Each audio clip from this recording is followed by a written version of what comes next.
Jalan Metro Tanjung Bunga di Makassar akan segera bersolek. Jalan ini siap diperlebar dan jadi salah satu jalan terlebar.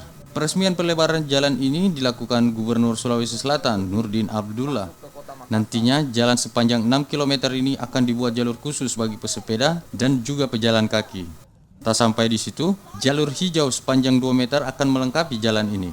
Ini satu-satunya yang bisa kita jadikan landmark Makassar.